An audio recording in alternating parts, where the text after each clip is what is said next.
Ready to go, man? Brilliant. Welcome to the first new training. I wanted to say new year. It feels like a new year, but it's not quite, is it? Yeah, that's right. So it feels like it when you've had the election. So, congratulations to all of you. Seen to you. I say top dog deputy. I don't know whether that's horrendously official, but well done and congratulations. And also to Sarah, I haven't actually caught up with you. I think I've seen most of the folk. It's lovely to meet all of you and welcome you to the table. A considerably augmented table with the one we had previously, Rob. But that's great because it gives us a chance all to share in the committee. In cases you're unaware of it, my name is Bruce, and I have been the prior trainee of the independent chair of the Audit and Risk Committee.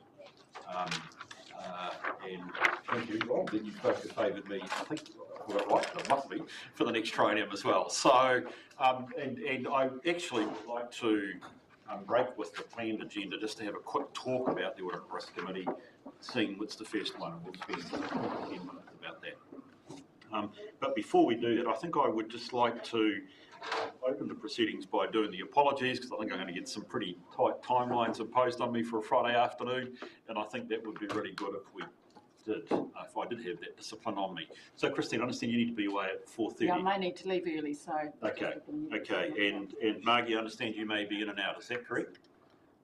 That's correct, Bruce, thank you. Yeah, well, that's no problem. I'll let Fiona know when I'm in and out, so... Okay. So, Fiona, the magical bewitching time's 4:30, if you can keep me to it. You might struggle. Yep. Bruce, that's for me too, actually. Okay, Thanks. Yeah, and that's for me as well. Oh, you as well? Otherwise you're rowing. And same here, Bruce, sorry. Oh, right, okay, well, that's it. Well, in terms of the actual agenda, I mean, it's going to be all important. There's no two ways about it. But I do want us to make certain that we have suitable time to consider particularly the matter of our treasury management policy, which has been big for us. That's our investment and our approach to investments and debt, for which I think we've got a substantive decision or is the recommendation to make to council. So we need to make certain, I think, and that we have time. So that's good. So essentially, I won't actually take those as apologies because we need to be finished by 4:30. So we do have the one for Councillor Fraser. Oh, Councillor Fraser, sorry. So Councillor Fraser, we'll note Margie has a couple of comments which may take her out. Here I'll move that we accept those apologies. Second, please. Christine, put the motion. All those in favour, please say aye. Aye. That's carried. We've got no leave of absences. We've got, well, actually, should be careful. No conflicts of interest, do we? I'm assuming that I know you, and I don't know you, folk. Is there any matter on the agenda that's going to rise to concerns about people's interests? There isn't? That's good. Just for what it's worth, for those of you that know me, I do have some other commitments in town, but if it could be noted that I have relinquished my role as independent member at Environment Southland. I'm no longer there. For the benefit of the rest, I chair the Invercargill City Council Risk Committee as well. Extraordinary urgent items. I'm not going to say that my paper is, but essentially just to recognise that we will deal with that first in the agenda. There are no minutes from the last meeting because we cleared those ones out. So before we get on to the work plan, I just would like to spend 10 minutes just talking a wee bit about what the committee is on about. And hopefully, can we share the screen with these folk, please? Up there. It's up there. Can our folk online see it? That's what I'm saying. Keep talking and I'll start. I've got the presentation in there. Have you got your? Jaspreet? Yep, I can see it along with the second attachment to the agenda. Brilliant. That's great. Thank you very much. Well, look, I've been brave enough to say what makes a good finance and assurance committee. And that's what I'm trying to do. So look, you can read a bit about me there. It's not a big drama. So when we talk about risk, what does that bring up in your mind? Anybody want to share anything? Perhaps new people. You've been invited onto the risk. Well, invited. You're part of the risk committee. What does that bring up in your mind? Derek? What do you reckon? What's it? A lot of paperwork, yeah. Well, I want to actually say, it probably brings up something negative. So yes, the paperwork can be big, can't it, Dan? It can be big indeed. Often when we think about risk, we think about it in negative terms. It's about something that is bad that could happen to us. And often when we're talking, I might ask Cameron when I see him, Cameron, what's keeping you awake at night? And generally it's code for what's happening inside the system that could stop us from doing what we want to do. But there is the key. The risk committee starts from a very positive perspective, and it's on the screen. It's on the screen. In terms of planning for your campaigns, anybody tell me where this comes from? Rob? These are the vision and the outcome statements that are inside your long-term plan. Okay? And again, you've got the chance to have a crack at that when actually a crack anytime you like, but I don't want to suggest here, for Anne's sake, an amendment to the LTP. When you get to look at the LTP in 2024 or for 2024, you have a chance to have a crack at these. But you are inheriting, and presumably some of you, probably all of you have been on the stump, looking to say these are the sorts of things that you want to achieve for your community. They're pretty admirable. I like them. Happy to subscribe to them. So our role is to be positively approaching the attainment of these outcomes. And how do we do that? We do that by saying planning to avoid the issues that stop us from achieving these is what our role is. That's called risk. Something bad that happens that stops you achieving these goals. So in fact, on our agenda, if there's something that isn't angling towards achieving these goals, we're not doing the right work. We've got our scope wrong. And particularly when we get to the paper that deals with our risk, which is the risk part of our business, the big risks don't relate to these positive outcomes, we aren't doing the right work. We have got our focus wrong. So we are in the positive vision and opportunity game, not in the negative game here at the risk committee. So there goes lesson number one from Bruce. We can go to the next one. I've got this as a oh, thank you. I've got. Can you do that? Can you get me the next one? Look at that. Why don't I do that? There we go. I know what's happening there. Go. Oh wait. Did I do that? You might have. Can we also go Here turn we the go. page? Here we go. No, that's too far. Go back one, please. Go back two. Go back. Go back. That's it. Everybody tell me what that diagram might represent. If anybody has a crib in Queenstown Lakes District Council and wanted to read a report about Lakeview Tamata, you might have seen this because it was a report I wrote. This actually is a short pictorial diagram of what is good governance. Okay? And simply put, your role is what? It's actually primarily tied up in that sort of rectangular, I'm about to say circle, that's sort of odd, but in the right-hand side. What are your role? Set the strategy, empower somebody to do it, and then you monitor. So again, if I can be blunt with you guys, if you aren't in that space and you're trying to do something different, you aren't being governors. Okay? And we are in the art of risk. So our role is to set the risk strategy. Somebody else is going to deal with it. Well, actually Cameron is, and his team and his ELT team. They are going to risk manage. So our role is to monitor that risk is being managed. So bottom line is we're not there to dabble, but we are here to achieve comfort and have confidence that all risks are being managed. That is true for anything else, by the way, that you do around the council table. The other two boxes are really important, and I cannot ignore the accountability one, that's your accountability to the public, and it's absolutely real in the good democratic tradition. Perhaps at the end we might come back to that aspect. But essentially, if you're not strategising, empowering and monitoring, you're not doing your job, and that's what this risk committee is going to do in that sense. Okay, Fiona, I'm not going to touch anything, but I will go to the next one. Thank you. So we talk roughly about big risks, strategic risks. What are the really big things that should stop us? What's going to stop us going after those outcomes? Rightio? And that's what we believe when we come to the quarterly risk report are the biggest things that are going to stop us positively achieving our outcomes. The risk management framework should deal with those, but also with what might be organisational risks. We're going to see one or two of those on that risk schedule, or indeed operational risks.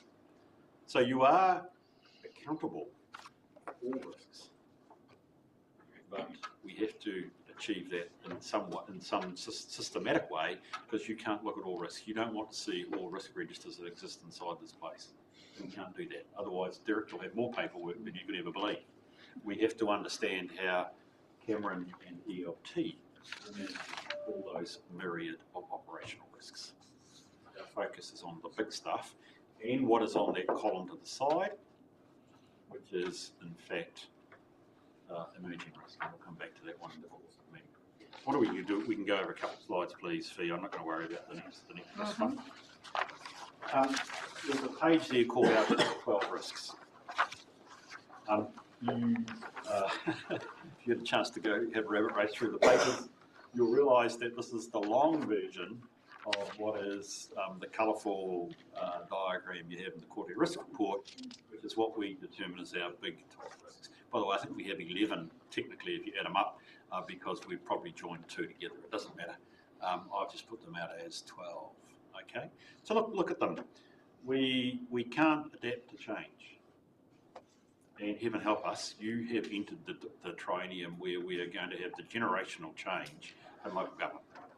Green Waters reform, resource management reform, future of local government, you name it, we've got it. And if we are going to lead our community capably, safely, with confidence and certainty through that, we need to be on top of it. The risk is we aren't. So we're going to have a good discussion about that, by the way, Cameron, when I get to the risk paper, if I can hint at that, because actually, to me, that's one of the big risks. I won't go through all of them. We have a chance in the course of the meeting to have a look at those quarterly risks. These are the big things that could stop us achieving our outcomes. If you go to the next page, titled "Another Council's Top 10 Risks," I can't honestly remember. Oh no, you've gone too far, Fiona. I can't go back one. Okay, if you go to the one that says "Another Council's Top 10 Risks" on your handout, I can't remember which council that is, but that's another council's top 10 risks. They are very similar. That's not surprising, and you can see it. So what I'm trying to say is that our top 10, which have been worked through with councillors in the past, pretty much straightforward. Now we'll go to the terms of reference. You can catch up with us. This is a wee bit of Robertson writing, but look at this. The objective that we have is to be independent, objective, and to assist in the governance of risk. Okay, it's pretty simple. There's a few words there which I hope make sense. Risk management, we've probably talked a wee bit about. Have we got controls? Have we got processes in place to either prevent risk or else get on top of it? But actually, we have a whole bunch of other stuff. Internal control. Do we have the systems inside the shop? We'll talk about it a lot more with our auditors when we get an audit report, and all those sorts of things. And the financial performance of the council, as you note in the papers, we have the financial performance of the council to date. It's done with about 3 months so far, so 4 months that we've got it for. I just want to jump over the circle. We don't have to worry about the circle because I'm conscious of time. So I just wanted to flesh out here, and when you've got it, you can take it away at your leisure and read. But we are here to steward the financial resources of the council. Okay, the reporting of them is really important, being able to read the financial statements as we've got in our report is really important. But in the long run, the key thing here is, are we stewarding those resources in the right way? So our big paper today on our Treasury Management Report is squarely in this box. How do we steward the resources of the community, which we are asked to look after, in a way that benefits our current ratepayers and communities, and also into the future? So finance is a big part. The next page is governing risk, and I'll probably thrash that through a bit. We'll come back to that one with Jane when we have a chance later in the meeting. We need to also deal with our external accountability. So I don't doubt that you guys already have had thousands of calls from ratepayers when you're at home or whenever they try and get hold of you guys, but we also formally, as a council, are accountable in a way that probably most of you are very familiar with the community, particularly through our annual report. But one of the things, and I know all of you will have been involved in it from a different angle potentially, but also we have a level of external responsibility to things like our annual plan and our long-term plan. As a committee, we have a responsibility to monitor those processes, which also means we have a direct relationship with our external auditor, who, by the way, have just changed in their Deloitte's, and that's part of the reason that we can talk about, if we really want to, about why we aren't being signed off this side of Christmas. And it's a rather long and perhaps sad saga. Nothing to do with staff here, nothing to do, in fact, with your predecessors on council. It's merely the external problems that are facing the accounting and auditing profession at this stage.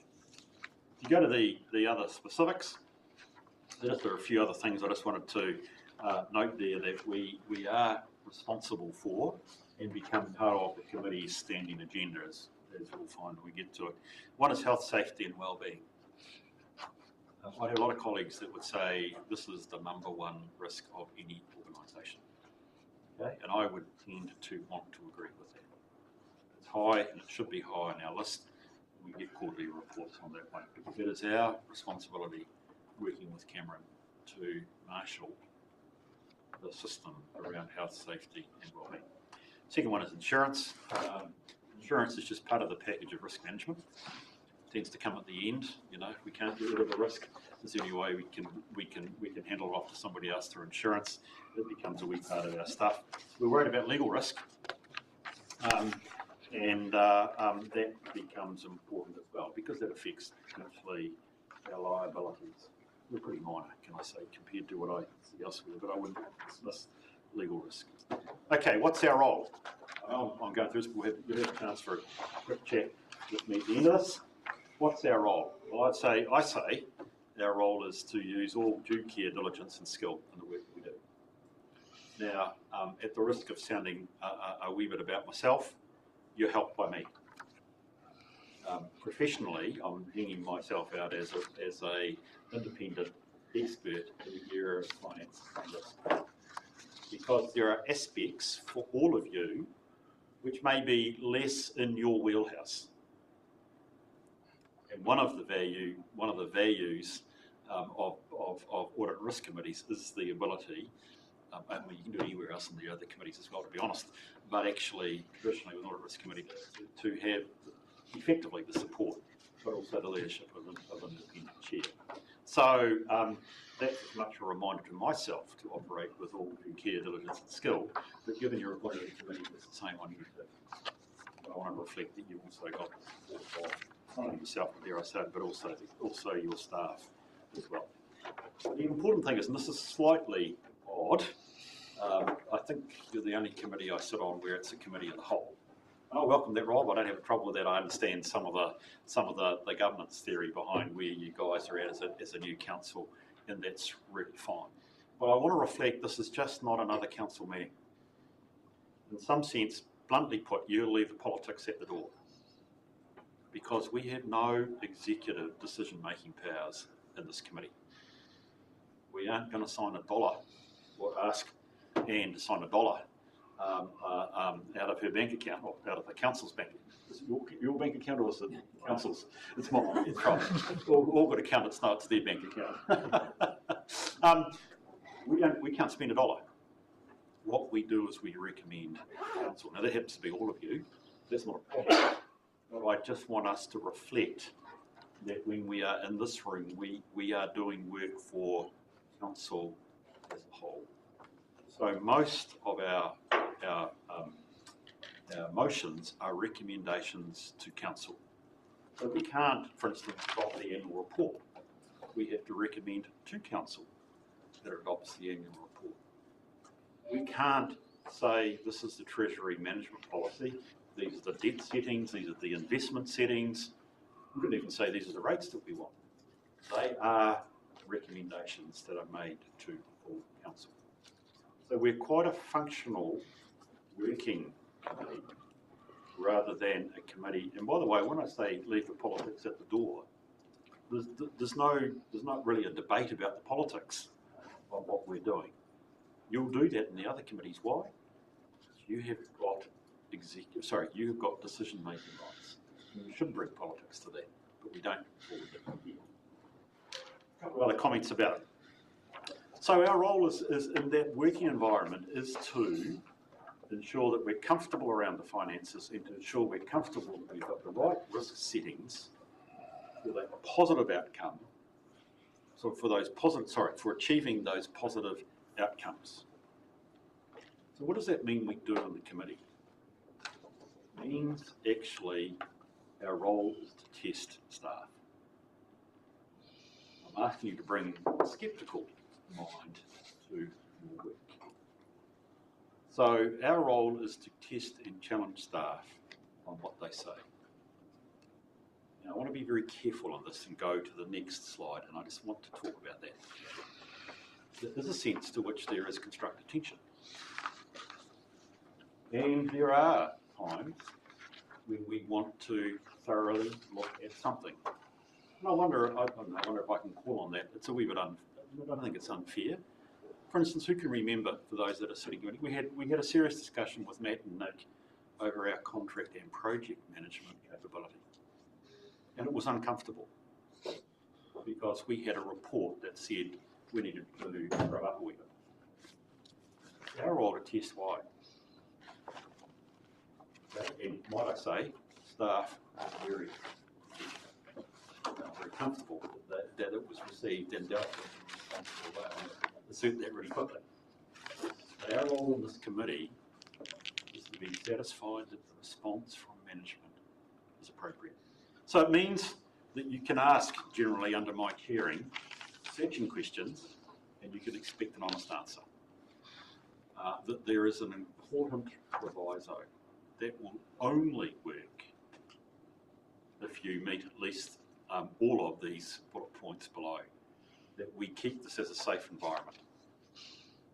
We keep this as a safe environment, and we do that by approaching the papers we have with respect, and that management have done a good job and their best job in providing the recommendations, advice to us. And if there are issues, we actually approach it with management with a solution focused, not a critical one. We will not play messenger, we will deal with the issue. Okay? That means coming back to it, and I use the phrase constructive tension. Our role is in fact to test and to challenge where it is appropriate. But I am very keen that it is done in a way that is safe for management. We respect the advice they give, and if there is a matter that is difficult, we join with them and try and find a solution. Okay, that's all my bit about actually how we operate. Is there any questions? I've ranted now. You've heard that, so I'll stop ranting now, John. Are there any questions that anybody, including those that are on the screen, would like to ask me about the committee? I'll just disrupt the business so we can chat at all at 4:30.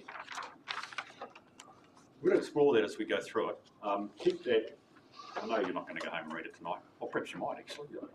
Probably got whiskey in hand to do it though. If there's any question over how we do things, just we had the chance to talk it through, give me a call, whatever it is. Okay. Right, let's get into business. Seems like that's it. Good afternoon, Friday afternoon, we want to get going. Can we move to the first report, please, which is the work program? Right.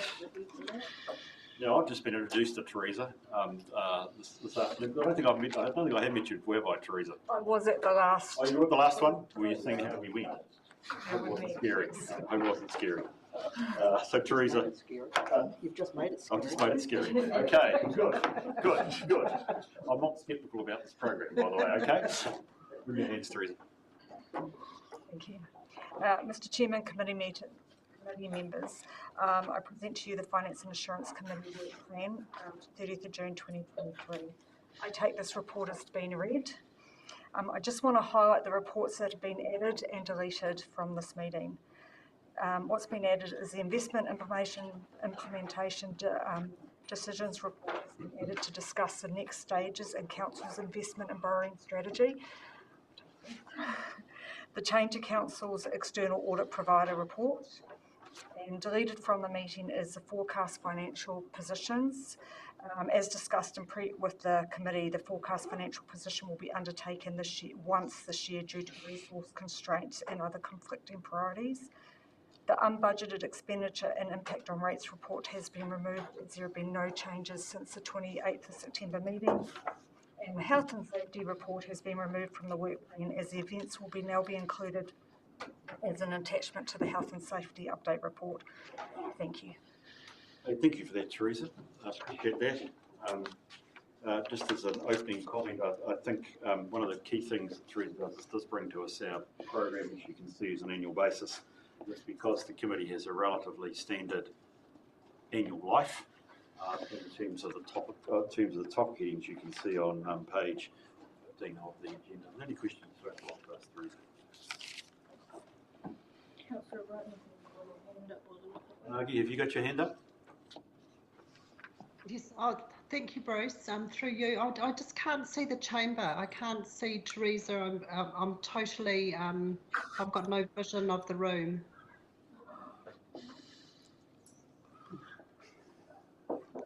Why has the vision of the chamber dropped off all of a sudden? Don't know. What about Matt and Jasper? Can they see us? I can see everyone. I mean, I can see half the room, but that's all good. It's the end of the room. You too, Matt? Yeah, I can see your end of the tables. Yeah, precisely. Can't see Teresa, but hi, Teresa. Hi. Focus on the other end of the room, but that's... Margie's back. Margie's back. Can you see us, Margie? We can't hear you. You're on mute. You're on mute, Margie. It's fine, just go ahead. I'll just listen, but I can't see the chamber. She'd see it if she came down. Yeah. Thank you, Margie. Apologies that you can't. So, folk, any comment people like to make? As I say, pretty standard. Okay, do I have a mover and a seconder for the motion, please, which is that we receive the report and no changes made by Teresa. Thank you, Christine. Thank you, Julie. Any discussion on the motion? Being none, I'll put it all those in favour. Please say aye. Aye. Those against is carried. Thank you. Right, if we could then move to the financial report, please. Teresa, welcome back. I present to you the financial report for the period ended 31st of October 2022. I take this report as being read. This report was presented and endorsed by the Council at the 30th of November 2022 meeting and is brought to the F&A Committee for information. Thanks, Teresa. Appreciate that. So you're going to, sorry, now, at the which committee meeting? Sorry, council meeting? 30th of November. All right, so this is, sorry, I was just trying to think of when dates, because the 8th of October was the date that happened. So you folk have seen this. Any questions folk would like to raise about? I have a couple, so I wanted to start and we'll go back and see, Teresa, whether in fact that's the case. I was just interested, I mean, look, obviously we're only 4 months down the track, which is superb that we're getting this reporting. I just wanted to look at an understanding, which I probably should have but don't have. Let's say page 26, we council summary by activity group. You've also got, I think, over the page, yes, on page 28, the statement of comprehensive revenue and expenditure. I'm always interested in the forecast. And I think that's what FYB means. It's the forecast the full year budget. But you've also got a projection. What changes those numbers? I presume it picks up the permanent differences that you might have identified even within the first 4 months. Through you, Mr. Chair, the only thing that'll be reflected in there right now is the carry forwards, Okay, rightio. because we haven't gone through a forecasting process. And then once we do, Oh, okay. that will be then Sweet. incorporated. I was just interested because some of the explanations for variances are probably permanent in nature. Okay. Yeah, Rightio, we but you don't, won't- we but you don't, we won't do don't that? reflect, Okay. we don't, Good. to No, date, we that's haven't fine. reflected No, it. that's fine. That's- I'm not suggesting you should. That's not to say that we don't change our process if you Yeah, so yeah, discuss it, yeah. but at this stage, no, it's only when. So you- remind me, the reforecast comes when? It's done to the end of February, usually comes about March, April. Usually we try to get it into March. Yeah.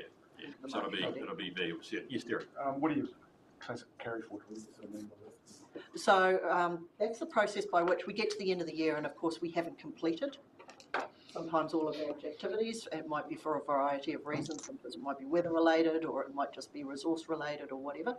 So what we're acknowledging there is that there's still a commitment to the funds that were previously budgeted in that financial year. So for example, at the 30th of June 2022, we might have said we were going to do a road, and we didn't get to that road, and so we're carrying forward the budget for that road into this current year. And so we're just taking the funds and the expenditure over. So we're not increasing it, we're not altering it, we're just moving the funds that are still required. Does that make sense?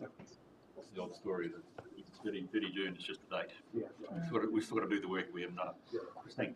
Thank you, Chair. It's just a clarification. So this report is to the end of October. It's already been to Council in November. Yep. So when is the next report due, and is that going to come to this committee prior to going to the next Council in order to get a bit more informed? So through you, Mr. Chair, we actually take a financial report to every council meeting. Yes. And it just so happens that we had to take the same one because the timing meant that we couldn't do the November report. Right. Because of course we're only on the 16th of December, so we just don't have the time to get it to here because your agenda technically closes 7 days early, so there's not enough time for us to complete that. So ahead of time would be right. Right. In the future would be right. So yeah, so we always do try to stagger them, but it's just didn't eventuate this year. And given that it was first committee meeting, we thought it was important that Bruce interrogates us as well as you undertaking that role. My sceptical mind, is that right? Good, good. No, that's fine. It's just of value to do that the other way around. How come, sorry, Bruce, the system on the farm, everything's entered on pretty much the 20th when you pay the bills, so by the 1st of the month you can go see last month, it doesn't quite work that quick, is that right? We close off our accounts within, I think it's 7 working days. Yeah, but I mean, literally to do that and to get all of these numbers in and to get the explanations as well, to try to do that by the time that it's the 9th day of the month, we just aren't able to produce this actual report. So we'll have some numbers, we just haven't got all the explanations and everything by that stage. I don't know, we use Figured at home, so I can print off a report on the 1st of every month. Is that fine? We would welcome, Councillor, if you'd like to come and partake in a monthly process. It is an involved process. You simply are looking at 900 business units that we are trying to balance up and get explanations for, and it just is a timely process. And I mean, in the past, it used to be a lot slower than it is now. Whoops, everything's falling up.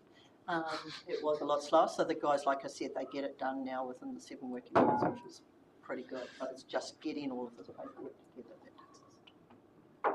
And then it's getting into the right committee meeting. I think from Derek, this committee's perspective, if I can slightly sidestep your question, there is a limited sensitivity to the financial outturn. Mainly because there is such a strong budgetary process that we have to go through, the annual plan, as you're experiencing, I presume, or about to experience, and the long-term plan. And I think it's fair to say that most times, you know, you're tracking to a budget which is reasonably straightforward. And we probably don't expect, I certainly from a risk committee perspective, looking the finances wouldn't need to see more than what we've seen in here, which is quarterly. We aren't going to. There are other ways of having necessary communication if something really is going awry. The interesting thing, Derek, for us is actually, particularly as a risk committee, is are we running any financial risks? And there's enough information here for us to, I think, have that there. Okay, yeah, Don. Thank you, Mr. Chairman. I was wondering, Anne, are you able to just clarify the finance costs on the statement of income? You just give us the page, please. Page Don. 28. Yeah. So those finance costs relate to, there'll be a couple of items in there. They'll be in regards to our interest on our borrowings, as well as there'll be some bank fees, I would presume, in there as well. So that 2.5 million. That's the projection. That was the projection on the basis that we were implementing our investment and liability policy, whereby we were actually borrowing the full amount of our reserves plus the shortfall in the cash. That is why you will see the actual amount is so much less, because that has not happened yet. Okay. And I would suspect in the full year forecast in March, we'll see that number, the budgeted position change quite substantially, I presume. Which is a comment that I've raised in there. Okay. Any other questions, folk? No? Nagi, Jaspreet, I'm conscious that I need to make certain you guys have your chance to have a crack. Wrong way. Raise a question. Sorry, Jaspreet? I'm good, thank you. Just following through. Okay. Actually, could I ask a question just for clarity? Yeah, go for it, Matt. Thanks.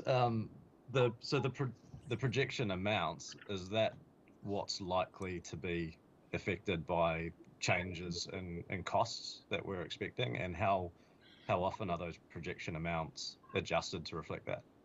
Through Mr. Chair, at this stage, Councillor, they are not reflected to adjust for any cost changes or fluctuations, because it's purely based on the budget that was set for this year, plus the carry forwards from last year. Okay, so the opportunity for us to make those cost adjustments is in two ways.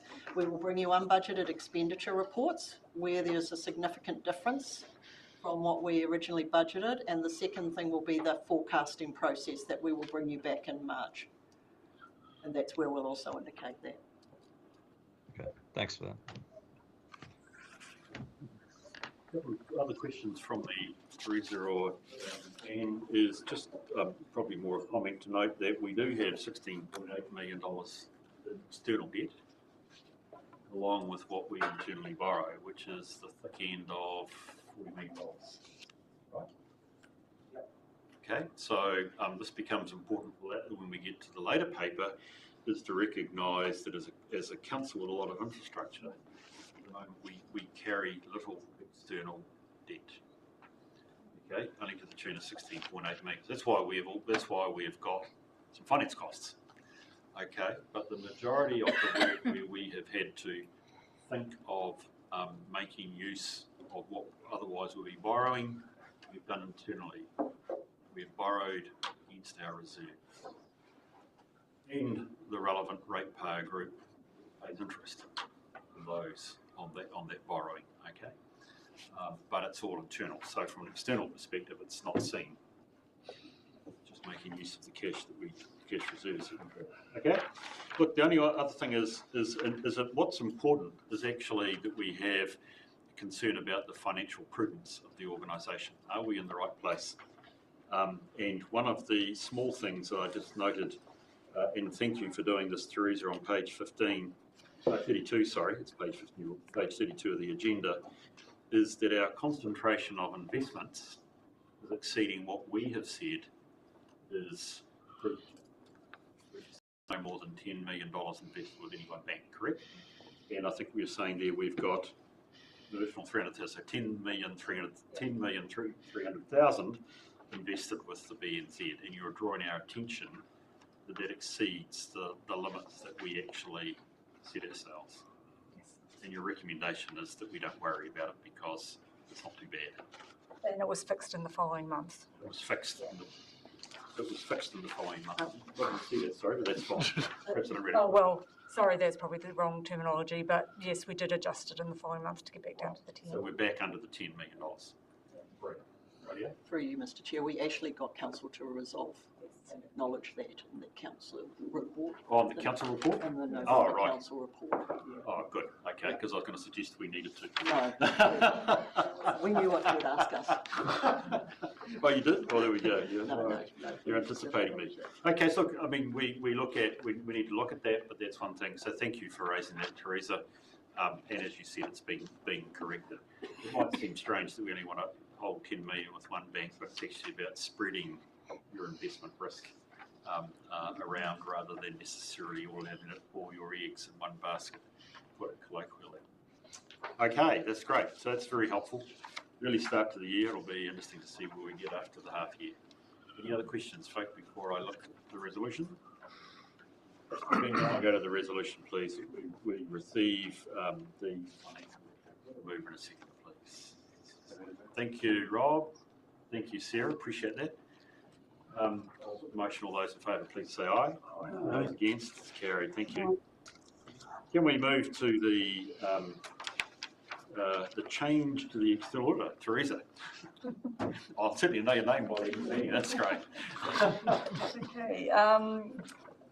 Right, so I'd like to bring the paper to you, change to Council's external audit provider, and I take this report as being read. Due to industry-wide auditor shortages, Audit New Zealand are unable to undertake the council audit. The Office of the Auditor General has appointed Deloitte to complete the council audit for the year ending 30th of June 2022 and subsequent years. In November, Council received an audit engagement letter and a fee proposal letter from Deloitte. And we ask that the committee acknowledge and agrees to the request of the Auditor General to change the audit provider from Audit New Zealand to Deloitte, and delegates the Mayor to sign the 2022 audit engagement letter and proposed audit fee letter from Deloitte, incorporating any members agreed in this meeting. Teresa. It sounds highly procedural, but it's that important point about us having a relationship with the organisation, in this case Deloitte, that will undertake our external. In fact, they're already undertaking it, aren't they? Yes, they are. For the year. But they will complete in the new year when we will have a particular role to recommend adoption of the annual report, and we will hear back from them on their results. But this is just setting them up procedurally to undertake. I wonder if there's any questions people might have on those arrangements. I have a couple of comments to make, but I'll rather hear comments first. Yes, Rob. Just a question with the internal audit being done by the same outfit that originally wasn't going to pose any problems. Is that still the case? Yeah, through you, Mr Chair. I talked to Mr Hawkins. Apologies from him. He's not able to appear today. He's gone to Great Britain. But he was happy with the response from the OAG to the effect that they said, no, it is all right, that it can be carried on, because he has discussed with them what it is that they will be undertaking for us, and it can be covered off as part of effectively that assurance work. So they were comfortable with it. So we can continue with the pieces of work that we've got to date. And I assume the chairman's happy with that outcome as well. Yeah, so I think Rob, the thing that we should be worried about is that, you know, in our view, would that impede their independence? I think when the old committee met with Mike Hawkins, who's the audit partner, everybody was just like raising their eyebrows as to whether that was reasonable.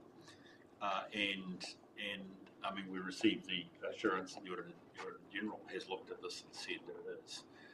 I'm comfortable, personally, Rob, the nature of the work that we have scoped out with them is one which is providing assurance. They're going to come and look at something and they're going to make comments and recommendations on it. They are not going to be involved in the implementation of the solution. And I think that's the critical part. organisations quite like doing internal audit work because it leads to other work. They won't get that. So if we needed help to implement, say, a particular solution, we couldn't use Deloitte's. Otherwise, their external auditor would come in and would be auditing their own work. We would not have an independent eye over it. So on that basis, and we never intended Deloitte to be, I think, involved in implementation, I'm comfortable personally and professionally.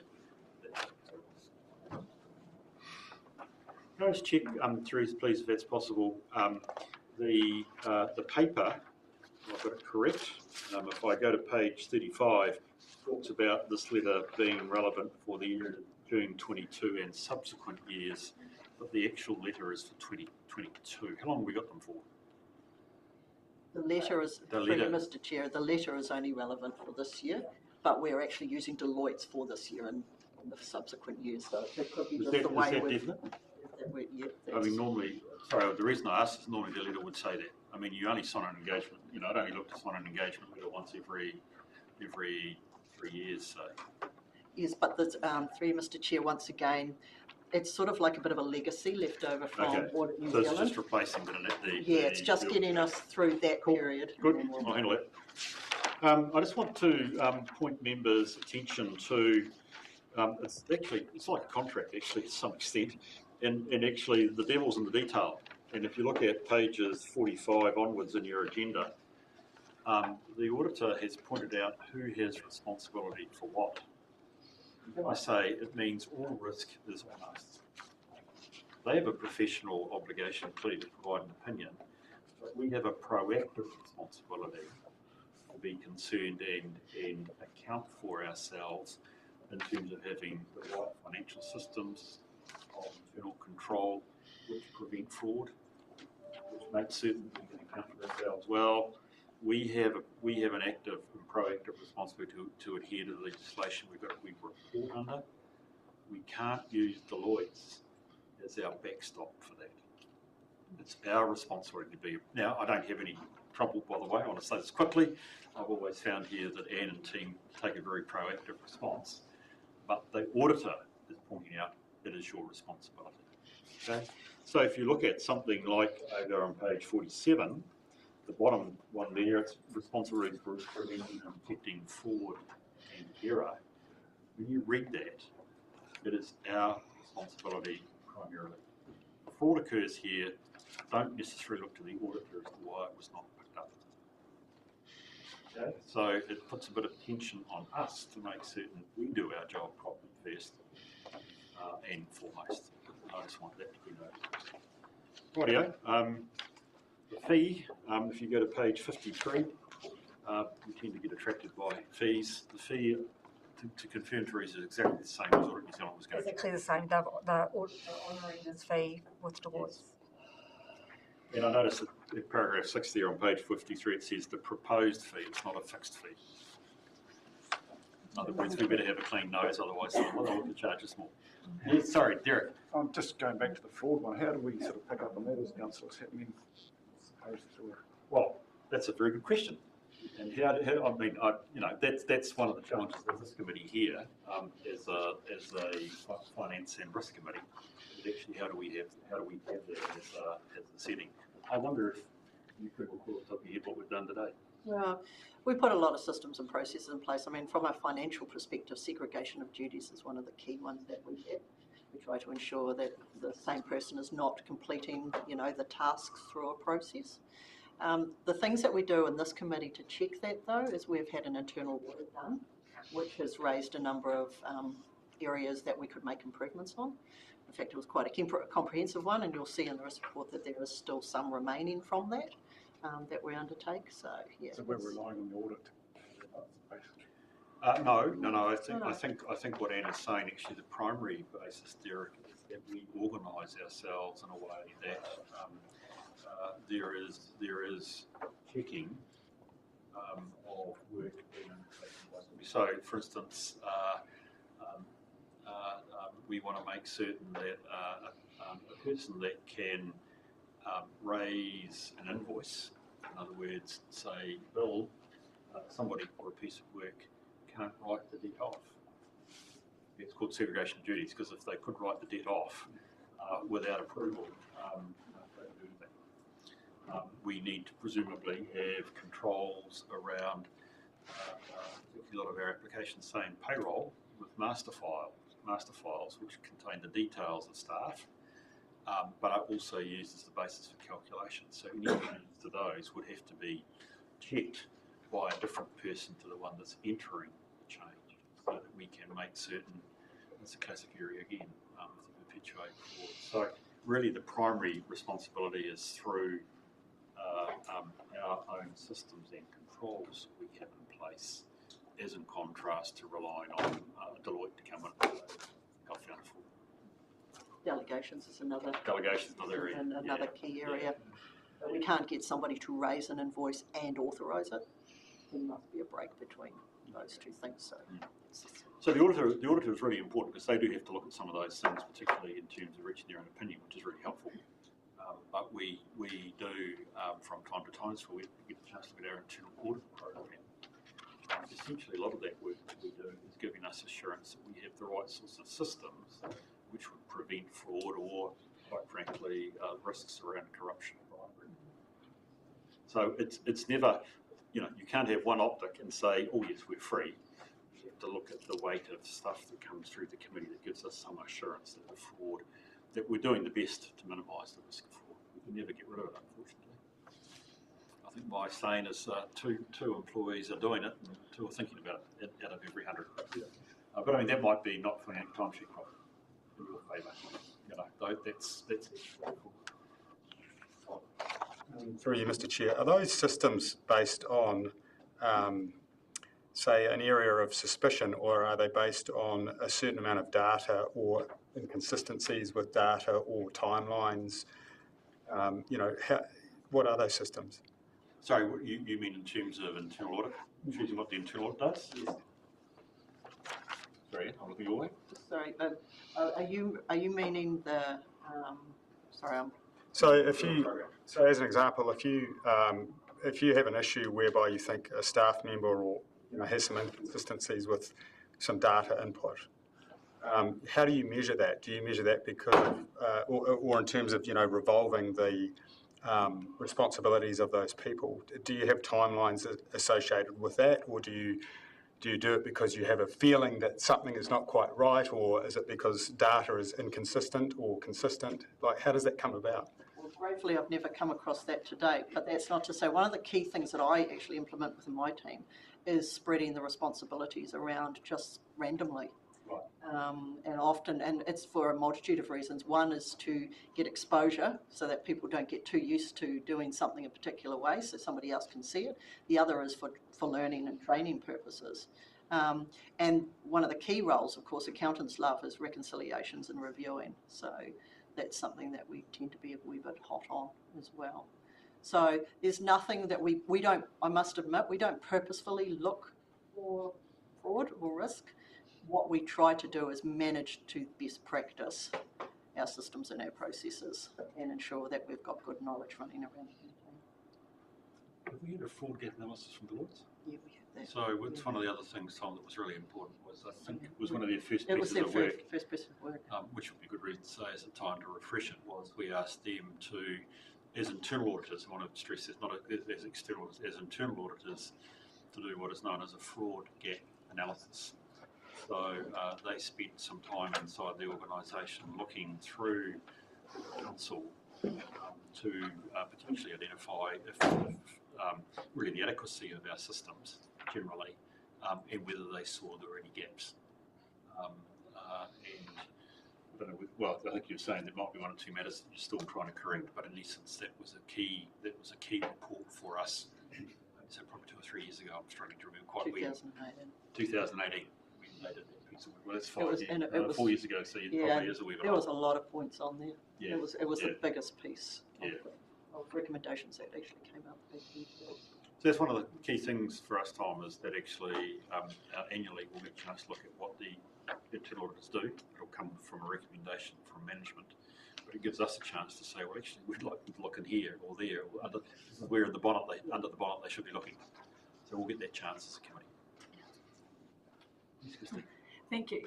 Just a question I have is around I understand that Audit New Zealand have asked Deloitte to do this. This is about the lack of capacity within New Zealand to access auditors. And then you talked earlier about around the implementation, because Deloitte's are taking that other role, then they can't do that internal monitoring. I guess when you do the internal audit, they in the past would have done that. No, I think, sorry, Christine, I didn't make my point well. Rolf's question was, can they do both roles? Can they be our external auditor? And can they also provide us with internal audit work? Yes. And the first answer is the Office of Auditor General said yes, in this circumstance, they can. And I think that's primarily because of the way in which the internal audit work is carried out for us here at Southland District. So, an internal audit, I'm going to say, is almost like a mini external audit. That's wrong, but essentially they're coming in, they're looking at a particular topic, as you would know, they're providing us with a report and a series of recommendations. That's where their responsibility stops, because it's our responsibility to actually implement the solutions. In some situations, internal auditors are engaged to help implement those solutions. We can't afford to do that, because then when Deloitte's with another hat come on as external auditor and are auditing those solutions, they're actually auditing themselves. Yes. So that's not happening here. That's what we've made certain it's not happening. So there's not been an issue that if we need to access somebody else other than Deloitte, there's going to be an issue around being able to access an auditor from somewhere else. No, given, no. Jasper. Sorry, thank you. You got your hand up. Thank you. And my question was pretty close to Councillor Menzies, and with Deloitte both doing a part of the internal auditing and the external, there would definitely be some sort of at least a perceived conflict of interest. Do we have any measures in place for that sort of a thing? Because for an external person looking in. I hear your point, and I think that's where we need to reflect that the Auditor General, for whom Deloitte's are undertaking work for us, I mean, I'd better be clear, the Auditor General undertakes our external audit work, has given us the view that they are comfortable that their external auditor, Deloitte, can undertake this work and not breach. So that's our primary marker, Jaspreet. The second part is, I think what I was trying to explain to Christine, is that we need to also be professionally accurate in the way in which we use them as internal auditor, which is not to implement solutions. That's for us to do, not them. Thank you, Mr. Chair. I think the key too is that the pieces of work that we're getting them to undertake, like information integrity, would technically almost be pieces of work that the external auditor may anyway undertake as part of doing the LTP audit. So it's almost like it's a branch off to the side, but they'll just do it with more intensity than perhaps they would have done as an external audit function. So you've got a good question, Jaspreet, is what happens if this hit the front page at Southland Times? And my argument is I'd be quite happy to defend it. I mean, otherwise we shouldn't be doing it. And it would be, and it would be on the basis of the things that I think we've discussed here and outlined. Right, and that's exactly where I was coming from, seeing the less than stellar, the last report that was on the ODT about when Deloitte audited certain aspects. So yeah, that is where I was coming from. Thank you. I appreciate that, and I think both Christine and you, Jaspreet, are making we have to also live this as well. Okay, anything else, folk, that we need to talk about in terms of this, Sarah? So through you, Mr. Chair, is this perceived to be a temporary situation based on lack of auditors within, and it has been delegated out to Deloitte? Is this perceived to be a temporary situation, or is this now going to be permanent and ongoing, that it remains with Deloitte? Through you, Mr. Chair, we before we knew that Deloitte were being appointed to the external audit position, we had renewed the contract Deloitte Internal Services for a further 2 years, and then we would be looking to undertake a new recruitment process for an internal auditor at that stage. Okay. So those 2 years is is just for this year and next year. This year and next year. And then in terms of the external audit, so that's now. That's what we understand. That's what we at, understand. At this point. Yeah. I just wondered from that recruitment perspective and lack of auditors, whether it would return back to its original form. We're not aware of that at this stage. Sarah, the challenge here is that actually primarily the choice of who does our audit is not ours.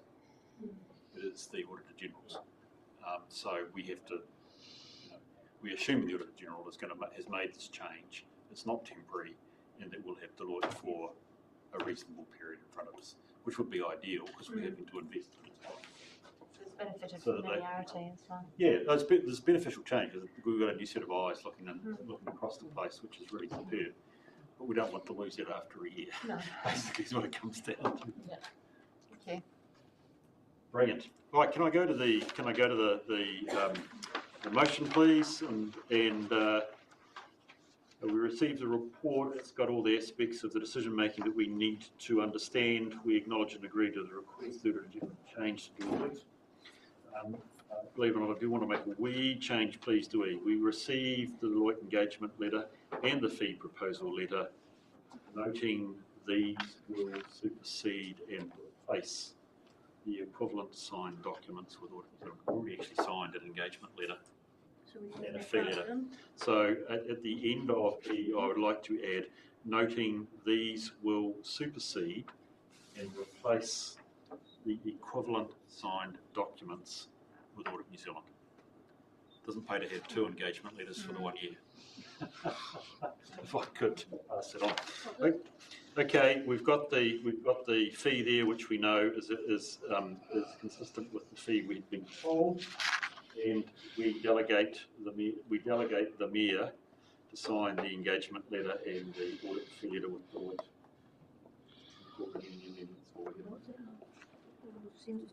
So what do you have to? Supersede and replace the equivalent. The equivalent signed documents with Audit New Zealand. And I think for neatness we can get rid of and incorporate any amendments agreed at the meeting with subsequent because we haven't got any. So that under G, put a full stop after the law. I'll move that from the chair. Do I have a second, please? Thank you, Derek. Is there any discussion on the motions? Reading right and understand roughly what I've done 2 and 4. I'll make it that way. I'll put the motion. All those in favour, please say aye. Aye. Against. Aye. Thank you very much. Yes, Fred, I hear you well. It's good to hear a good clear eye coming from the screen as well. Thank you.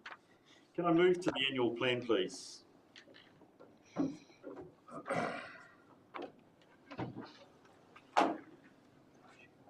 you guys, how's it going? No. This must come back. Good afternoon, Mr Chair, Your Worship, Councillors. Michelle Fowler-Stevenson, Strategy and Policy Manager. Just like to introduce Robin Laidlaw, who is our new Corporate Performance Lead, and she is going to take us through this report today. Mr Chair. Mr Chair, committee members.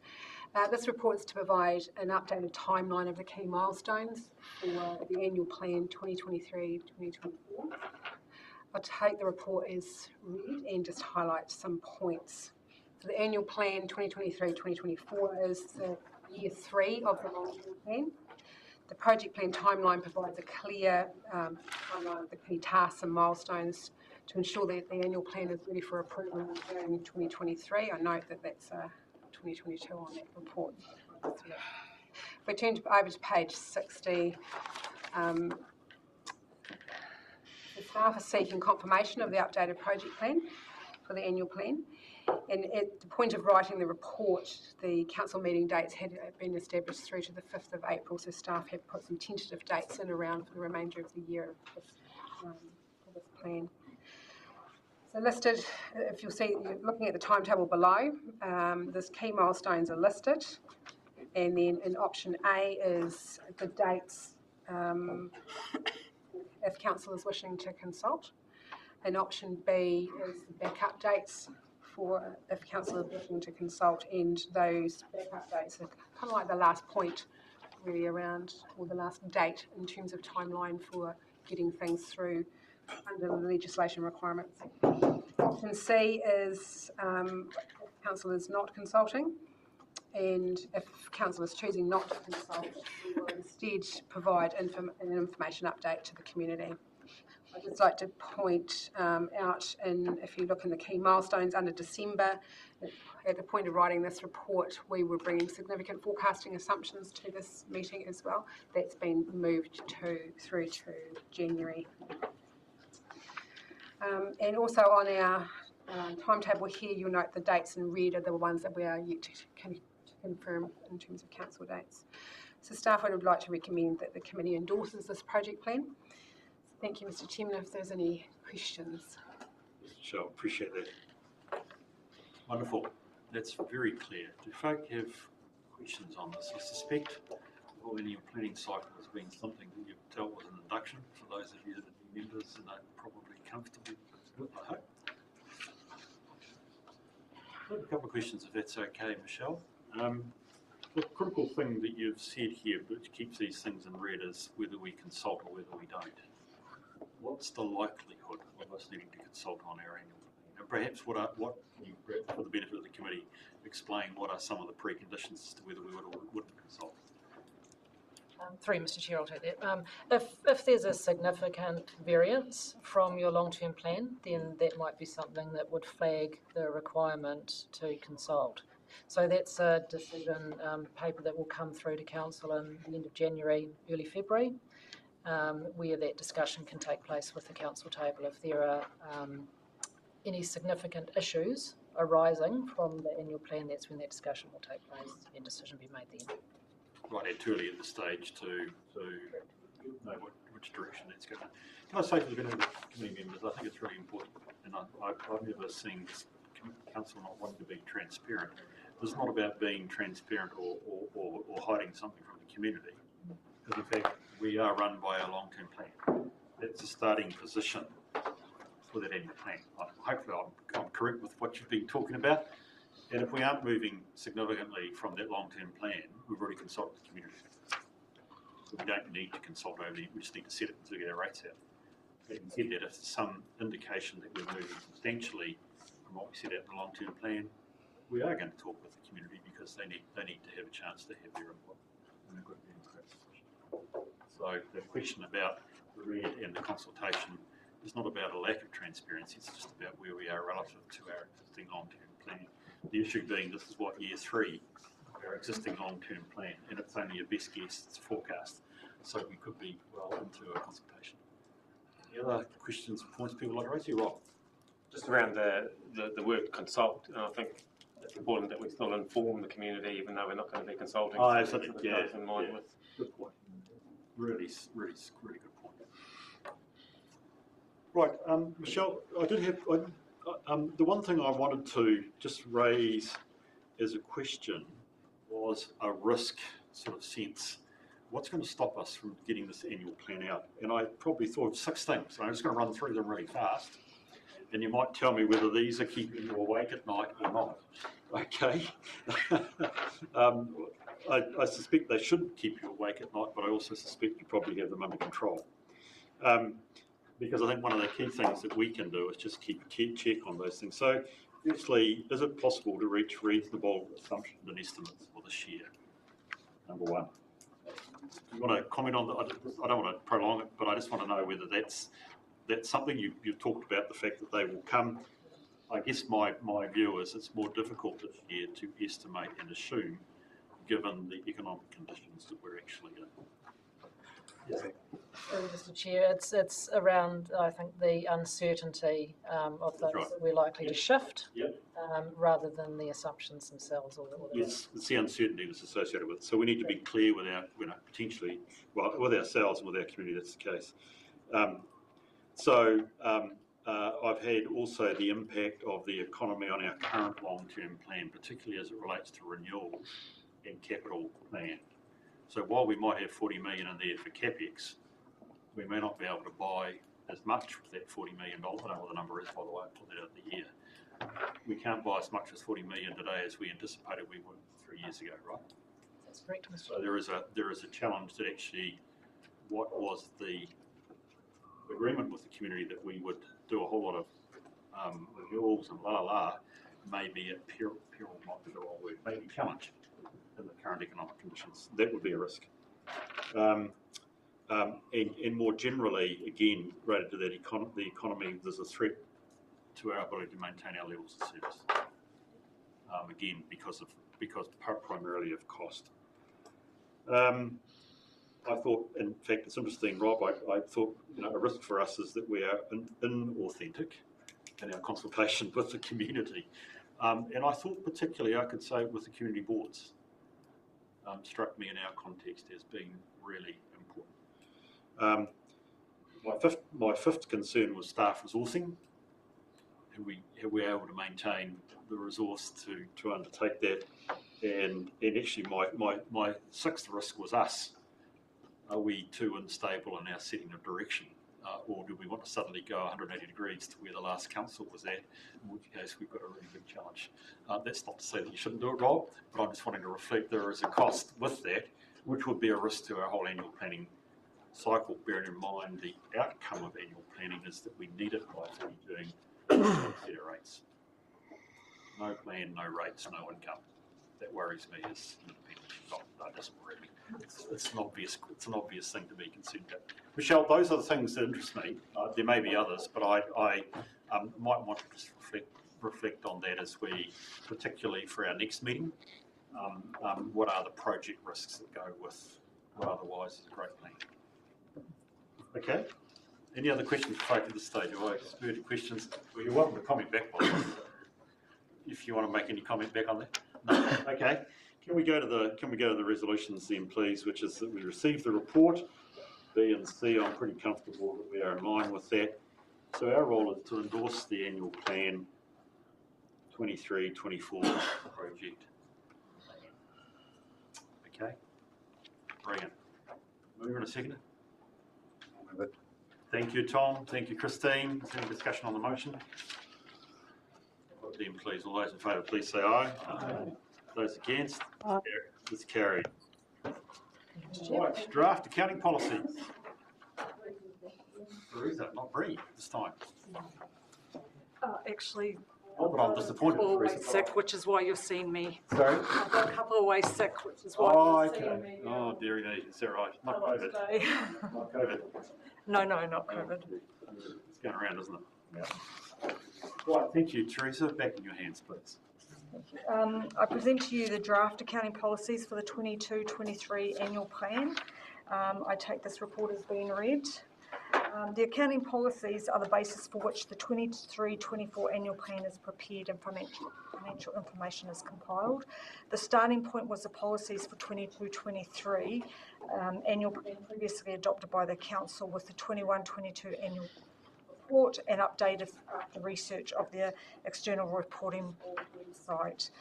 One change to note to this one is the introduction of the FRS 48 service performance reporting standard. I request that the committee receives a report titled Draft Accounting Policies and endorses the accounting policies detailed in attachment A. Thanks, Teresa. Right. This is the most exciting paper in the whole paper. This is really important because it actually determines the way in which we measure and recognise our revenue and our liability. Having said that,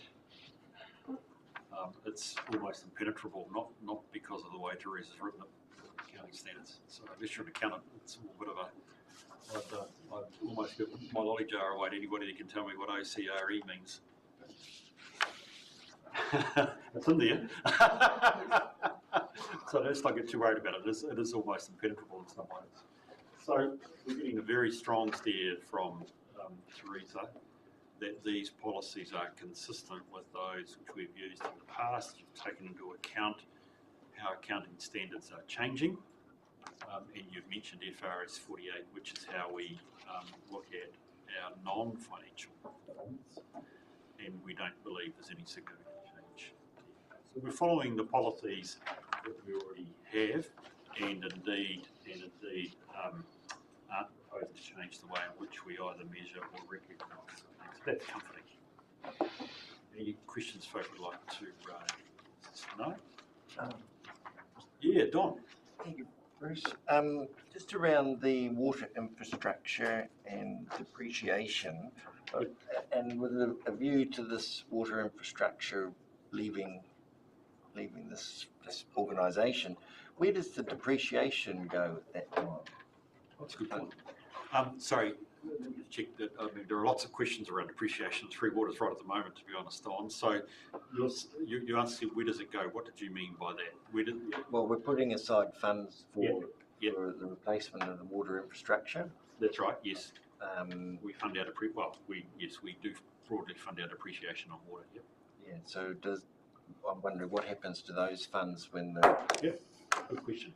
The infrastructure. Somebody help me here. Who's closest to talking to NTU and current state of reform? Nick, Cameron, Through you, Mr. Chair, we will be unlikely to have any balances left because what we undertake in any given year is we rate the depreciation, then we use it to fund our renewals in that same area. So we've got projects, and then if we've got money left over, we also fund any principal and interest repayments. So we're basically operating at a zero position on an annual basis. Having said that, if we do have any money left over, it will go to the NTU. Thank you. Yes, Paul. Just question on the page 70 on the basis of consolidation. I see Venture Southland still mentioned there. Is there some residue of their entity? I know it remained after quite a while after Great South was formed, but I thought that was going to come to an end at some point. Thank you, Mr. Chair. Yes, there is still a small residue. They still have not quite completely wound up. Okay, thank you. So that good question. Another point, Bill. Okay. Good. I think we can move on and just recognise it, but that is one of our roles, and we've got the from Teresa. Thank you for that. So that we receive her report, and meet our BNC, the decision-making provision of the Act, and that we endorse the accounting policies that these are the ones that will be used to create the 23-24. And I'll move that from the chair. Do I have a seconder, please? Thank you, John. Any discussion? So we'll go to the motion. We'll put the motion, please. All those in favour, please say aye. Aye. Those against? It's carried. Thank you very much. Thanks, Teresa. Appreciate that. Can we move to our quarterly risk report? G'day, Jane. Welcome. Thank you. Bring your hands, please. Thank you, Mr. Chair. Good afternoon, committee. Before I introduce my report, I would just like to make mention of a session which we'll be holding with you in February next meet, which is designed to give you a full overview of Council's risk management process. We had hoped to do that today ahead of this meeting, however, time constraints have meant that that's been pushed through to February. That workshop will look at how the leadership team identified Council's top strategic risks, what criteria are used to assess them, and also how we monitor and manage those risks. So as a very quick summary, the 11 risks that are reported on each quarter are the risks that the leadership team have identified as having the most potential to stop Council achieving its strategic goals. So these strategic risks are jointly owned by the leadership team and are reviewed each quarter. Okay, so the purpose of my report today is to submit the December quarterly risk report for consideration, and this basically describes how the risks have trended since they were last reported on in September, and also just notes any areas of issue that the leadership team would like to mention. So a summary of each risk has been included for information in any areas that are noteworthy have been detailed in the report, which I'll take as read. Just to note, we use the risk status to describe how the risk is trending, and you'll see that of the 11 risks that are reported on, the change of regional risk remains assessed as increased, while the other 11 are assessed as stable. So in terms of the change and reform risk, the drivers to this risk are largely external and predominantly out of Council's ability to mitigate. So staff will continue to monitor central government reforms and participate where we're able, and just noting that the scale and breadth of those reforms and the change coming may eventually outpace our ability to respond to them. The progress continues to be made in the climate change space, with a number of initiatives developed and implemented over the quarter, which continue building on Council's understanding of the climate change impacts on our assets and our communities. Also, the leadership team have assessed the relationship and reputation risk with water as stable. While the external environment continues to impact this risk, the leadership do feel that Council is appropriately managing those risk drivers that remain within their control. So the leadership team are here to answer any questions that might relate to their areas of activity. I'm also happy to answer any questions, so back to you. Thanks, Jane. Appreciate that. And just before I open it up, I will appreciate that workshop. Jane, I wonder if we could, I mean, I'd like to do everything in the workshop. I wonder whether we can also perhaps, for this council, and it's also the committee, we perhaps just look at actually the risks themselves and a sense of a refresh and adopting these as our own, rather than just receive from the rest, albeit, I mean, I'm comfortable with them, but I think it would be good if we could not only look at the risk management, but actually have some sense that we have a chance to refresh these risks and what is our risk appetite. Okay. I'll just leave it at that. Okay, questions, folks? Christine. Thank you. Just in relation to the summary table and the pre-treatment threshold very high and post-treatment threshold reducing to a lower level, and nearly all except resource and delivery, which remains very high. And then just going down to that and noting the mitigation level, not at the right page, but one of the proposed mitigations was a prioritisation plan. Prioritisation plan to consider the number and impact of work outside the formally signed off works program. Where's the progress on that plan? Has it been completed? And Mr. Hamlin will speak to that. Thank you. Through you, Mr. Chair. Good afternoon, everyone. Yes, it is. It's being prepared. One of the things one of the big impacts, obviously, that was going to affect that was the Better Off funding. So obviously, that's been announced that's been achieved. So we did have a group session yesterday on how that fits into the prioritisation around business as usual. So all the LTP business as usual level of service work has been listed and prioritised. But we hadn't formatted that into a report back to council until we actually understood what the impact of that Better Off funding would be. So now that we have that, we can, in the new year, bring something back to advise what we're likely to be able to deliver and have a good discussion around have we got the prioritisations right. That's like to come back in February or Boxing Day or... Yeah, Boxing Day, sorry, through you, Mr. Chair, I can send you one on Boxing Day if you like. I suggest that you meet her here, actually. We'd be very happy to be at the council on Boxing Day, I suspect. So February type thing, or are you thinking a bit later? No, I would want it, but yeah, February, yeah. Thank you. Other questions? Yeah, Don. Thank you, Bruce. Thanks, Jane. I know it's hard to capture everything in this format, but I'm wondering, the organisation's forecast to move into a position of quite a lot of debt, and at the same time we seem to be looking at increasing rates of inflation and significantly increasing interest rates. So I'm just wondering, could that sit on here, or could perhaps be part of a refresh? Through you, Mr. Chair. Certainly looking at each of these risks through a financial lens is something that we're already undertaking each quarter, but as part of a refresh, that may be something that we can bring up again in terms of financial risk to council. That's certainly something that can be looked at. Sure. Thank you, Don. Yes, Sarah. Through you, Mr. Chair. There are a number of areas within the report for example, Nick, both you and Matt have your names attached to these, and knowing that there's going to be changes in role, I was just interested in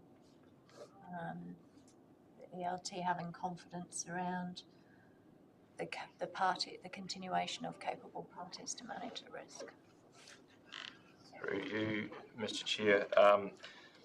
Cameron may want to add to this, but there is I guess plans in place for interim in regards to Matt coming in the new year, and I'm currently looking to come back on a part-time until such time that succession has been completed. So there will be some continuity in regards to overseeing those key risks or actions within that report.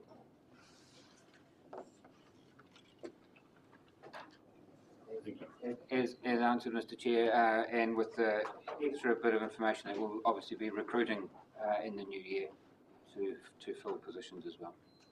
But it's a definite challenge to any organisation to have a change in the leadership team, and it's an excellent thing to raise and keep in mind. Thank you. Any other questions? Yeah. Thanks, Mr. Chair. More so a comment than the question, but it sort of fits into the reform change risk that we're getting with the likes of 3 waters and how we feed into the long-term plan something with the change of government at the same time that may actually impact the decisions that we try to make through the whole planning process, and the level of reform that's happening at the moment and the pressure that's actually putting on staff as well. That forms into that well-being side of it crosses 2 risks, but I'm really conscious of the amount of pressure that everyone's actually under with these tight time frames, huge level of reform, huge level of change, and the instability that creates. And I think it's clearly read there for a reason, but it's something to be acutely aware of all the time, really. When do we know that it's an unsustainable risk? In other words, that it's crystallised? What's going to be the triggers? Mr. Chair, it's a very good question. I think that's going to be for discussion with LT at which point they feel that their risk threshold has been reached. We're going to reach a point, I think, and I think that's been highlighted in the reporting over the last year, that the capacity of the organisation is under strain to actually meet the demands that's coming from this change. There will be a point at which it becomes unsustainable. I can't speak to when that threshold will be reached. That will be an LT decision, but it's certainly, as you say, we regard that risk as heightened for a reason. Yeah. Through you, Mr. Chair, just add that as Jane had said, that obviously all of this goes through LT as well. So the leadership team is across and has input and reviews these on a regular basis as well. So and is able to provide input or controls or where areas have to move, change, develop, or as we talked about with the piece of work around the program delivery, what needs to fall off the list if we can't deliver. That's where we need to come back to council and say, well, this is the risk of non-delivery, and we can either choose to have to fund more to be able to deliver it, or we have to take it on that it won't be delivered. So all the time we're having to work through those things, but this would definitely be brought up to this committee if there was a point of something being unsustainable. Yeah, there's a level. Sorry, I'm conscious that Margie's got a question. There's a level. I guess I'm just wanting to prompt the question, Jane. How do we know this is crystallised? I'm going to assume, uncertainty drives staff out of the organisation. So I'm interested in turnover rates. It's qualitative, but I'm going to be very interested in our relationships with other parties. What is the quality of the relationship with the NTU? Actually, what's the quality of our relationship with other Southland local authorities? Because to be part of NTD, we've got to go on with, well, actually it's more than just Southland, we've got to be able to get on with other places. I think of resource management reform, we've got to be able to get on with other local authorities. So I'll be very interested in the quality of that relationship.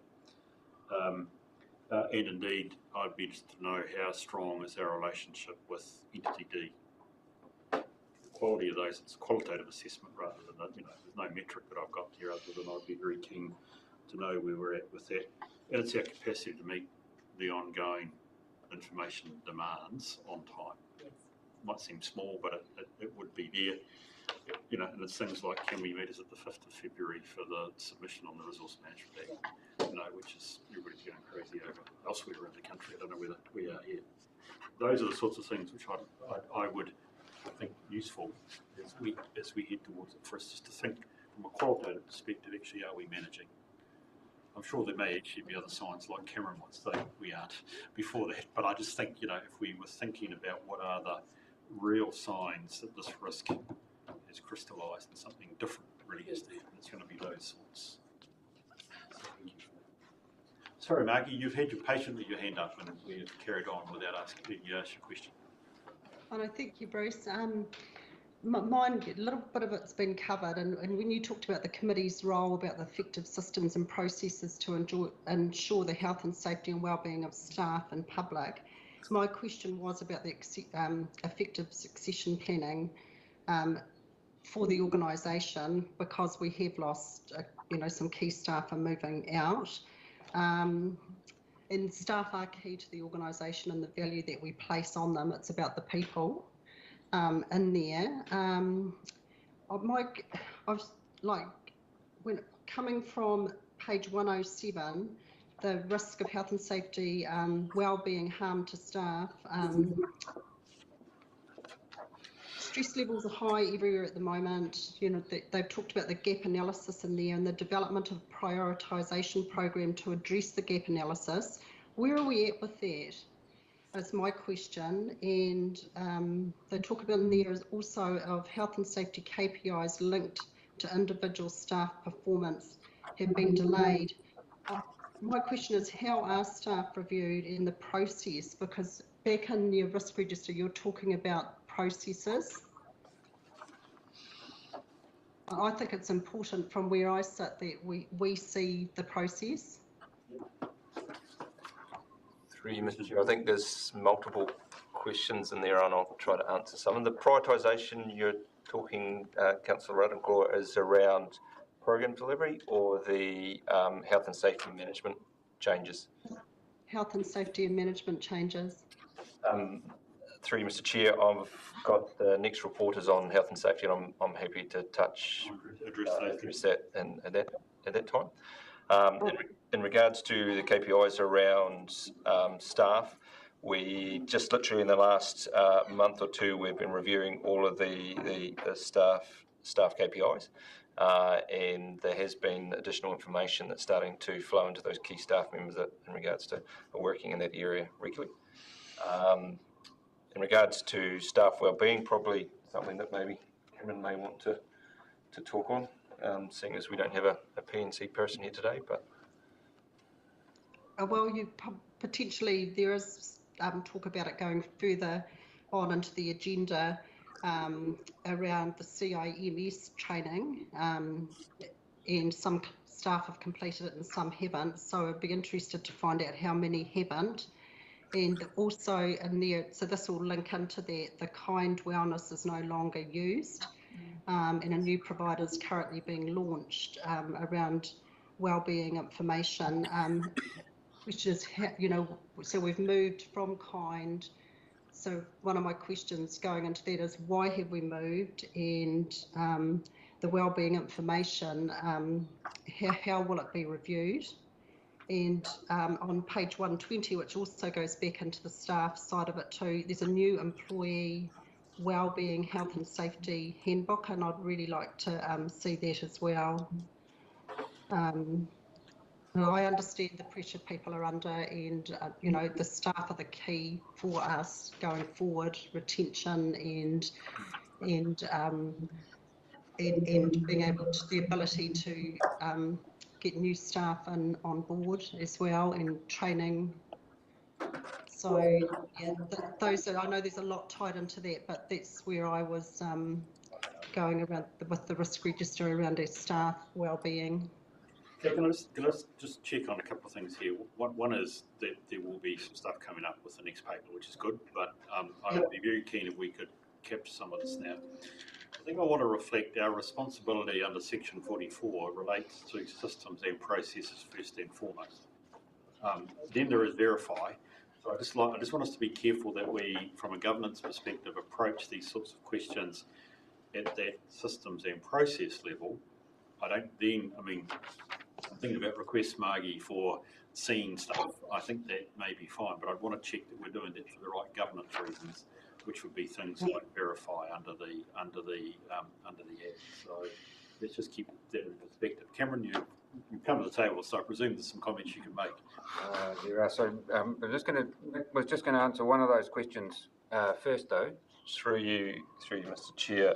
So in regards to the Kind Act, so I guess, and also for those new councillors around the room, so Kind was a system or product that we had in regards to staff wellbeing, but it was effectively once a year staff would go along and have tests and the like.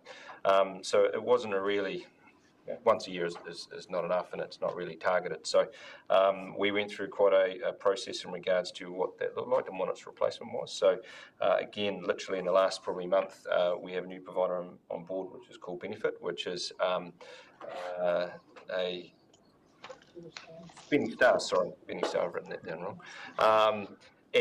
So all staff have now had a chance to be involved in that, and that's around stress, wellbeing, ability to reach out. So that's just one element of the wellbeing piece.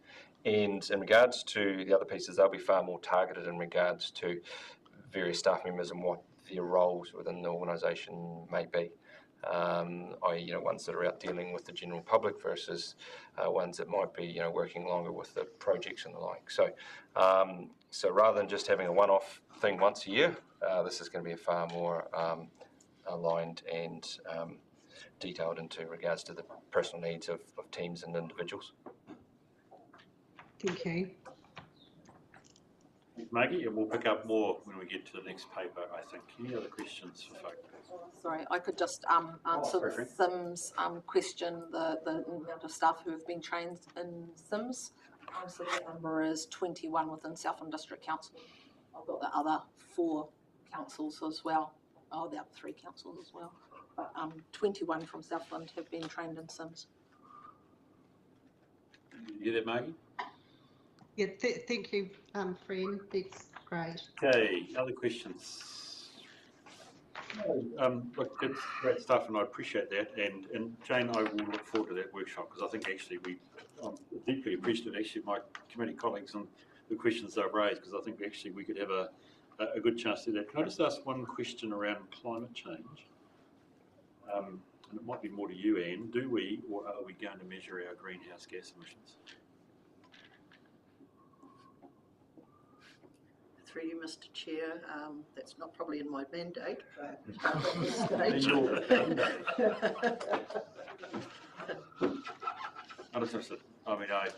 There is increasing expectation from within the accounting profession, and indeed the XRB has brought out professional reporting standards in terms of greenhouse gas emissions and, more importantly, general impact on the climate. Are we going to start reporting on that basis is my question. Yes, Cameron.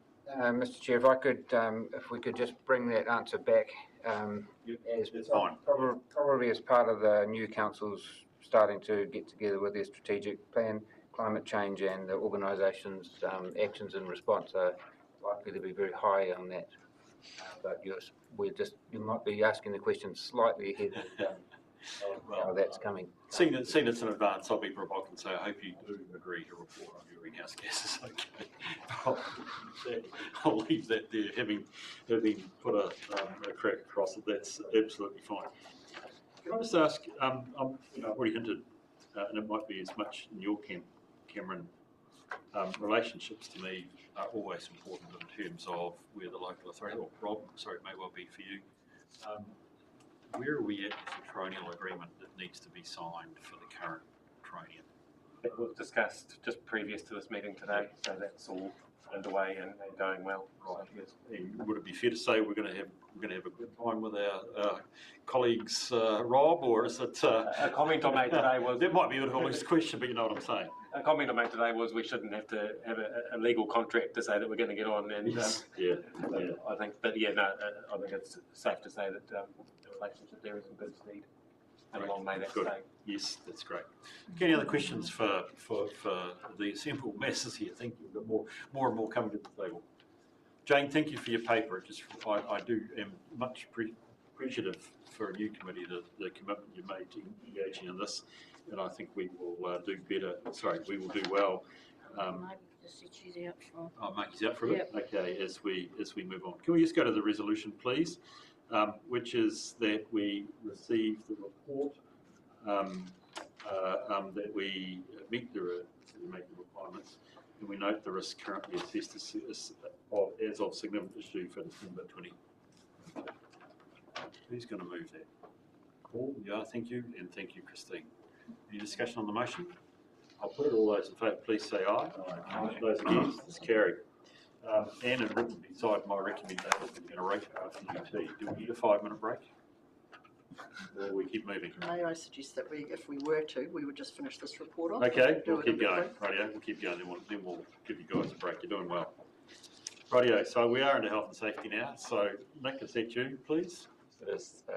Through Mr. Chair, I'll take the report as read, but I'll talk to some key areas within the dashboard. So, so the dashboard is the key area where we quantify and capture any health and safety actions, audits, incidents, and the like. So, just to give an overview of that. So, in regards to the dashboard, when we talk year to date, that's from obviously through our financial year. So that's obviously from 1st of July, just in regards to the recording. Just for the new councillors' benefit, quite often within health and safety, there's a number of things that we obviously don't bring in a public forum. Depending on what those incidents have been, they would be likely to be discussed in a public excluded forum until such time that certain things have been actioned or completed. So in the future, you might see that there's actually 2 reports come through. One that has the information, the second one, because quite often we're dealing with people and staff and others. So as our chairman's aware. We do have we had a vehicle incident, so we do have a staff member that's been off for a period of time. That's why the LTI, or not the LTI rate, but the days lost is effectively higher than what it would normally be. We have obviously a number of safety observations completed in the last year to date. We've had 2 internal committee meetings, so that's members of STC staff meet quarterly in regards to our internal health and safety committee. They're typically focused on internal matters. We obviously have a very sort of separate part, which is our health and safety team working through the operations, the contracting, the running of the facilities that we have that sort of sit outside of that. Just in regards to the actions by month, you might see a big scary, high number there compared to just on the graph in regards to outstanding. The reason those are outstanding is we're currently working through effectively a new risk management framework, which was endorsed by this committee probably 12 to 18 months ago. Obviously, we had COVID sort of thrown into the middle of that, but we're well back into that now. So just as an update in regards to that risk management framework, you'll see in here what are agreed are our 10 critical risk activities in regards to the organisation. And the high number of actions effectively respond to, within those, if you look at the first line, the personal harm, we've completed 2 out of 3 policies. We've completed 1 out of 3 standard safe operating practices. So all of those actions get fed into our health and safety system. That's why it looks like our actions are higher. It's not that we're not closing elements out. It's that we've put all of the actions for all of those all of those 10 critical risks into there so that we can manage and monitor them being completed. At this stage, we've had those 10 critical risks have all been workshopped and agreed with the leadership team as our top 10. What we're now doing is working through the controls that we put in place for those. If we look at likes of motor vehicle crash, that relates to looking at what will we set as our minimum standard in regards to how long can a staff member drive a vehicle before they need a break. So what are we going to set as our minimum requirements across all of those things? Working at heights, again, what are we going to set as our minimum requirements that you're not allowed to work? So we're currently starting to workshop those. They've all been drafted, and we're currently about to start workshopping those with all those key elements, key areas, within the organisation that effectively doing the day-to-day operations in those spaces. So that's moving along very well, and once that's completed, that will be rolled out across the organisation in regards to that risk management framework. And what will actually be put in place in a lot of areas is a permit to work system. So it will mean that staff members will be required to complete a permit to work depending on the risk, and that permit to work may be a day, it could be an hour, or it actually could be, if that staff member is doing the same task, it could be for an extended period of time. But it's making sure that those critical risk activities are followed, the controls that have been agreed are all in place, and then effectively the permit just signs that off. So a lot of work's been done in this place. We now have our health and safety manager back in on staff full time. So unfortunately she's not here today, but and she's making really good inroads into that piece of work that was has been in planning. So happy to take any questions on the dashboard. Thanks.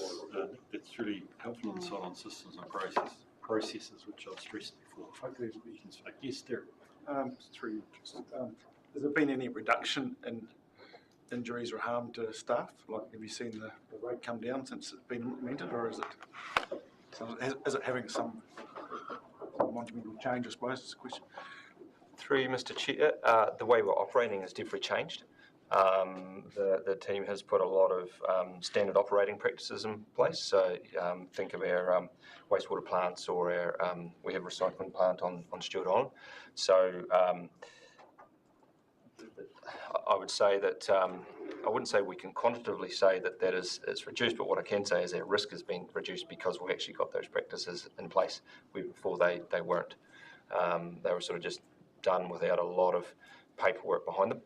As we know in health and safety, it's not probably what you've done, but what you've actually written down to ensure that there's a really good chain of what's been put in place. So, just my thought is, I know with the Alliance Freezing Works, their health and safety plans have reduced the number of accidents, so it was more work hours out of people because they're not injuring themselves. So.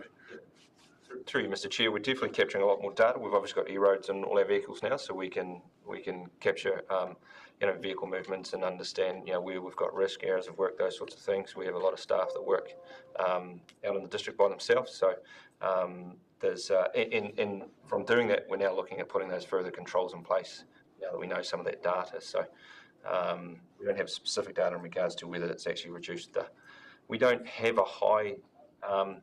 We don't have many staff within SDC that are physically on tools, compared to, say, maybe like a Invercargill City Council have their own parks and works division. So us or SDC as an organisation do have a lower threshold risk, but that's not to say that there isn't a risk there. That's why some of the 10 risks are around that motor vehicle and working alone and those sorts of things where there's a greater risk or higher risk of incident. Wow, just a question around which is probably raised for me around the motor vehicle incident and the debrief around it, or the review around that in terms of your systems. So that review, that highlight that the systems were reasonably strong and but with maybe an adjustment kind of needed, which is kind of a test of the overall strength of the system. Through Mr. Chair, sorry, just to check on the question, you're referring to the incident? No, it was more about, there's an example of testing the process and the review process when an incident occurs, because it's a test of how strong the system is. And did that reflect that our systems are up to scratch, or did it kind of identify, no, there were a number of areas we needed to relook at? Through you, Mr. Chair, the incident in regards to the vehicle definitely showed that the systems we've got in place with the use of our vehicles is an effective system. Mr. Chair, those systems, and you mentioned before about the permits and the contractor obligations and staff obligations under the health and safety. Are they paper-based systems or are they electronic systems? And if they are not, are there provisions in place to look at electronic collection of that data from an audit perspective? So through you, Mr. Chair, we have both. So we have what we call a shed, which is effectively where all our health and safety tools live, and staff can do audits and lodge incidents, accidents and the like all within that, and that's where effectively a lot of this data comes out to. In regards to those permits, and some of the time staff are out on site not available to IT, they actually have a paper-based system as well. So both are there, and but I'm pleased to say that the actual system we've got does a very good job of being able to control and manage our risk and provide the level of reporting that we can be confident is satisfactory. And with the inevitable ongoing changes with legislation and risks associated with that, you're happy with the consistency of that? Through you, Mr. Chair. Yes, we have. We've got a system that can continue to be built. It's you can buy a base system and you can add on. We bought an extra piece when we went through COVID so that we could actually capture different things around when staff went off, when they came back, so that we're meeting our obligations under the isolation rules. So yeah, it's a reasonably good system that we can continue to develop and add on to if we wish to in the future. Yes, Tom, Don, you've got a question. Thank you, Mr. Chairman. Thank you, Nick. Just health and safety for the wider community, and contractors in this case. And I'm thinking about the children in the playgrounds and the use of poisons in there. I'm wondering if we're making any progress on getting those poisons out of the playgrounds. And this also relates to some of the risk around reputation and relationships. So a lot of people don't like to have their children playing in areas that have been poisoned. So I'm wondering if we're making any progress around using poisons in playgrounds. Through you, Mr. Chair, I probably can't answer that without having a discussion with the community facilities team. Other than the fact, from a audit and monitoring point of view, obviously our playgrounds and the like go through that compliance process, but that doesn't specifically drop down into whether there's been a spray used in or around the area. I do know that a lot of our playgrounds are being upgraded for fall, which means that you're actually putting soft fill and the like underneath, so the need for spraying in and around those areas would definitely be reduced. But in regards to being able to quantify that to you, and I really couldn't answer that today. I'd have to bring that back. Well, through Mr. Chair, and I know a lot of people would be interested in seeing us improve the way we manage the playgrounds. There's been a good dose of chemicals poured around them in the last few days. Mr. Chairman, if I could just, in the case of the Stewart Island ones, spray is not used at all and hasn't been used for 2 or 3 years. Whether that's just a decision of the local contractor over there or what, I don't know. But through you, Mr. Chair, that could be a level of service discussion in regards to whether there's a mowing contractor that just mowed around those areas or whether there's actually spray. As I said, I'm more than happy to go and check with that team to see where that is likely because, I guess even from my point of view with the health and safety head on, I guess using sprays in and around directly close to playgrounds would not really be a fit for purpose solution. Thank you. It'll be interesting to hear that. Thank you for the question, John. Any other questions for Nick? There being none, can we move to the resolution, please, which is that we receive the report, and I think the rest are that we are complying with our obligation to make decisions. I'll move in a second, please. Thank you. I've got Christine and I've got Tom. I'll put the motion then, please. All those in favour, please say aye. Aye. Those against, it's carried. Can I just get the procedural motion out of the way before we have a short break, which is that we move into public excluded. We've got 2 items. The investment implementation decisions and the follow-up on the audit plans. We've got the reasons why. Looking at me, we need to allow for Brett Johansson and who's the other person? Keegan Robbins. Keegan Robbins Keegan from Robbins. PwC. PwC. So we have our investment advisors with us for the first item. Brett Keegan.